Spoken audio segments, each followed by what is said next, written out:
Dans notre marche vers Pâques, troisième dimanche de Carême, la meilleure eau.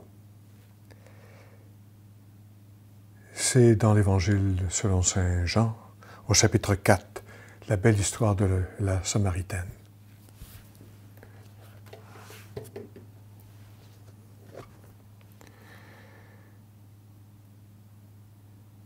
Jésus arrive à une ville de Samarie appelée Sychar, près du terrain que Jacob avait donné à son fils Joseph.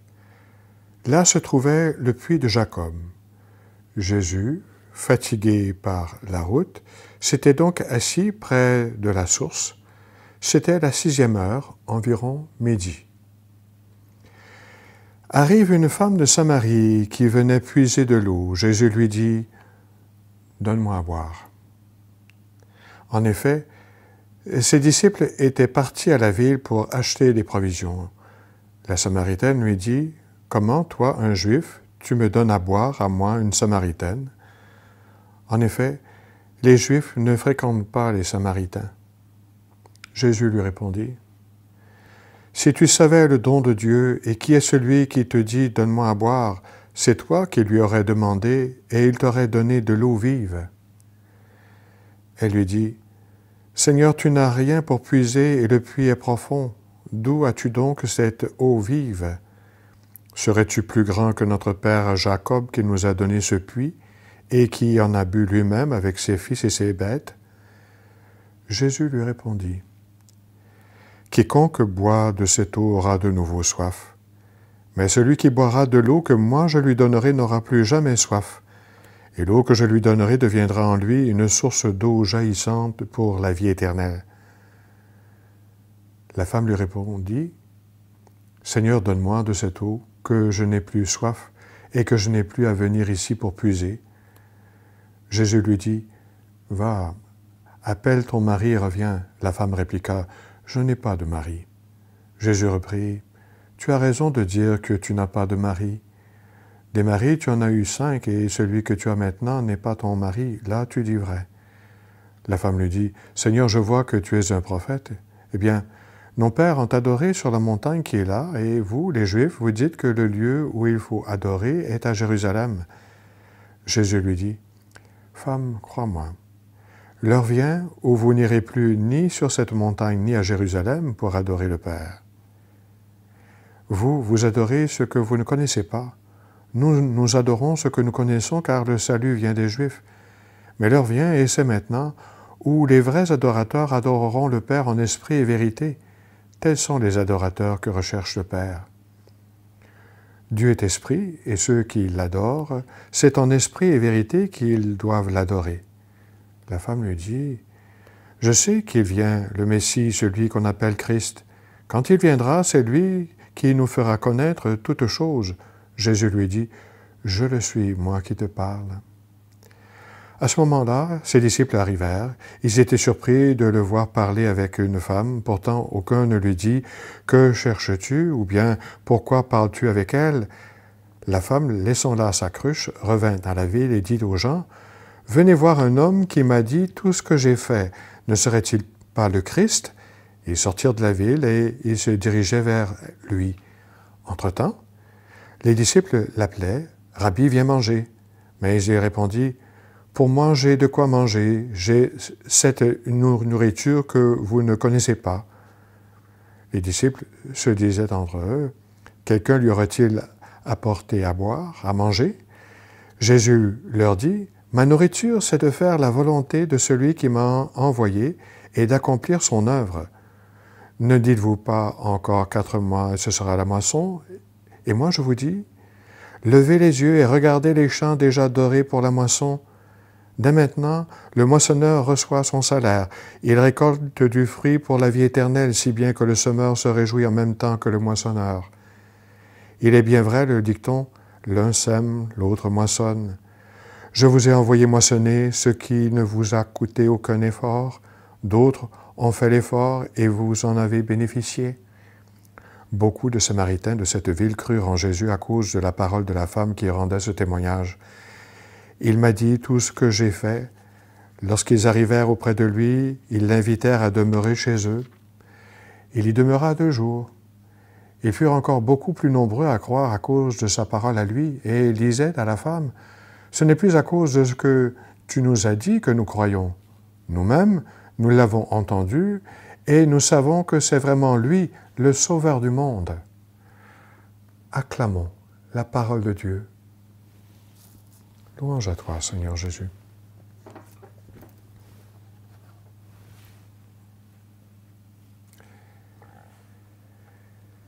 Si tu savais le don de Dieu, qui est celui qui te dit « Donne-moi à boire », c'est toi qui lui aurais demandé et il t'aurait donné de l'eau vive, dit Jésus à la Samaritaine. D'abord, le contexte de l'époque et après, une invitation à choisir la bonne eau. Nous ne connaissons plus les rencontres autour du puits. Le puits dans le désert, le puits du village. Combien de relations sont nées là? Dans la Bible, c'est fréquent. Auprès d'un puits, le serviteur d'Abraham a rencontré Rebecca, celle qui devait devenir la femme d'Isaac. Auprès d'un puits, Jacob s'est épris de Rachel. Auprès d'un puits de Samarie, Jésus entame un dialogue, l'un des plus célèbres de l'Évangile de Jean, le dialogue avec celle que l'on appelle désormais la Samaritaine. Jésus est de passage en Samarie, en route vers la Galilée. Il a quitté la Judée, où les pharisiens commencent à le surveiller. Il est environ midi. Pourquoi Jean cherche-t-il à préciser l'heure? Dans un pays chaud, ce n'est pas l'heure d'aller puiser de l'eau. Peut-être la Samaritaine est-elle mal vue dans son village et elle choisit cette heure pour éviter de rencontrer quelqu'un. Ou bien, Jean veut-il précisément nous montrer quelque chose de précis? C'est l'heure de la pleine lumière, que la lumière du monde vient de se lever sur la Samarie avec la révélation, le Messie. Aux yeux des pharisiens, la Samarie passait pour avoir bien besoin de conversion. Déjà, une grande brouille entre les Judéens et les Samaritains remontait de très loin. Du côté de Jérusalem, on considérait depuis longtemps les Samaritains comme des hérétiques. On considérait ces gens comme des descendants de populations païennes installées par l'Empire assyrien après la conquête de la Samarie. Mais de l'autre côté, les Samaritains le leur rendaient bien, car il n'y avait quand même pas que des descendants de populations déplacées parmi eux. Il y avait également des descendants des tribus du Nord qui essayaient, tout autant que les habitants de Jérusalem, de rester fidèles à la loi de Moïse. Ils se trouvaient tout autant de reproches de leur côté envers ces gens du Sud à Jérusalem qui se croyaient plus purs que eux. L'inimitié était donc de part et d'autre, la méfiance de part et d'autre. On la ressentait nettement à l'époque de Jésus. D'où l'étonnement de cette femme de Samarie. Un Juif s'abaisserait-il à lui demander quelque chose? Mais simplement parce qu'elle a écouté, Jésus peut lui proposer le don véritable. Si tu savais le don de Dieu. Le don de Dieu, c'est Jésus lui-même. Jésus le redit dans sa dernière prière dans l'Évangile de Jean. « La vie éternelle, c'est qu'ils te connaissent, toi, le seul vrai Dieu, celui que tu as envoyé, Jésus, Christ. » Bien qu'ils soient des hérétiques aux yeux des pharisiens de Jérusalem, les Samaritains attendent eux aussi le Messie. Et ils savent qu'il leur fera tout connaître. Comme la Samaritaine le dit à Jésus, « Je sais qu'il vient, le Messie, celui qu'on appelle Christ. Quand il viendra, c'est lui qui nous fera connaître toutes choses. » Simplement parce que la Samaritaine a accepté le dialogue, qu'elle a été ouverte, qu'elle a demandé de bonne foi une explication, eh bien, Jésus dira, « Je le suis, moi qui te parle, le Messie. » Tout au long de ce récit, Jean nous fait comprendre qu'avec la venue du Messie, la face du monde est changée. Toutes les questions ont trouvé leur réponse. Les temps sont accomplis. L'heure vers laquelle tendait toute humanité humaine a sonné. Désormais, le culte véritable à Dieu n'est plus affaire d'un lieu, d'un temple, d'une montagne. L'eau vive jaillit dans chaque cœur croyant. Celui qui boira de l'eau que moi je lui donnerai n'aura plus jamais soif. Et l'eau que je lui donnerai deviendra en lui une source d'eau jaillissant pour la vie éternelle. Vous avez remarqué, Jésus parle de don. Avec le Dieu d'amour, tout est don et pardon. La Samaritaine, qui se sait bien peu vertueuse, accueille tout simplement, peut-être plus simplement que tous les autres, le don, le pardon. Quand Jésus parle de source jaillissante, il veut peut-être dire que l'eau qui jaillit des cœurs croyants peut désormais aussi abreuver d'autres cœurs.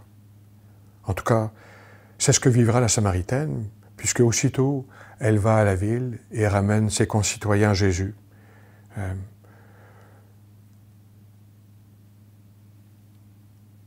L'eau nouvelle, l'eau vive, quelle est-elle pour nous aujourd'hui? Oh, bien sûr, nous avons besoin d'eau. Notre corps est constitué en grande partie d'eau. Nous avons besoin constamment de liquide, d'eau particulièrement. Si nous nous trouvons dans un endroit désertique, eh bien, c'est dramatique de manquer d'eau. Et puis, notre planète, il faut en prendre justement soin de cette eau. Mais il n'y a pas que l'eau, donc, qui désaltère, dont chaque être humain a besoin, que la planète Terre a besoin. Il y a aussi cette eau, au sens plus figuré, plus émotionnel, intérieur, un désir profond, un contentement profond. On pourrait dire l'amour. Quel contentement d'être écouté, respecté, aimé. Tout être humain a besoin de cela. Mais plus encore que cette dimension humaine intérieure, Jésus parle d'une autre soif, la vie éternelle. Vivre déjà quelques années, c'est bien. Se rendre presque à 100 ans, c'est encore mieux. Mais qu'est-ce à comparer de la vie éternelle?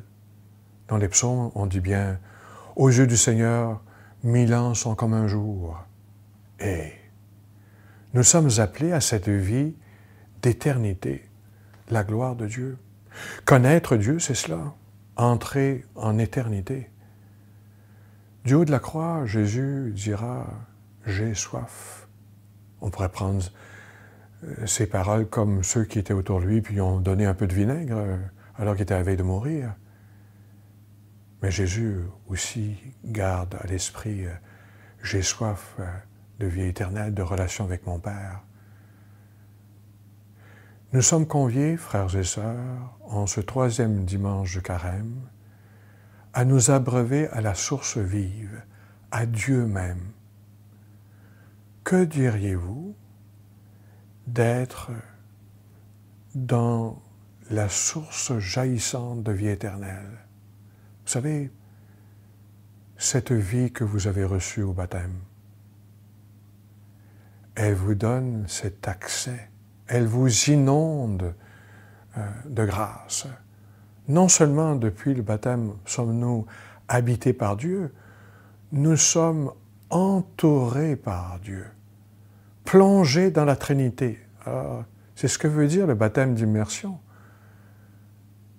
Mais l'immersion n'est pas que simplement dans de l'eau, H2O.